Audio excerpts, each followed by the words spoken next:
Mga kulits, yan po yung weather forecast today. Yan si Bagyong Christine. Ang kulits, nasa Pacific Ocean na po siya ng Pilipinas. Yan mga kulits, yun.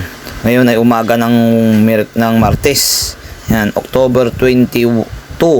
Ngayon mga kulits, yan na. Hapon ng Martes, yan, 6 PM. Yan na, palapit sa Pilipinas. Malapit na mag-landfall, mga kulits. Yan, umaga ng Miyerkules, October 23, yan, malapit na siya, alas 7 ng umaga.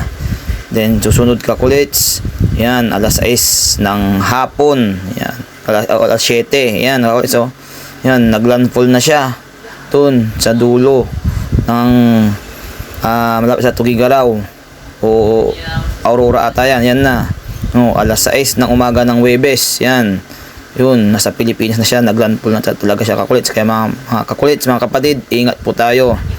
Yan kakulits, yan, hapon ng Huwebes, yan, lumabas na siya ng Pilipinas o dun sa lupain, yan, pero nasa lupa ng Philippine Area of Responsibility, yan, Biyernes ng umaga, yan, kakulits, lumabas na siya ng tuluyan, kakulits. Mga kakulits, ingat po tayo.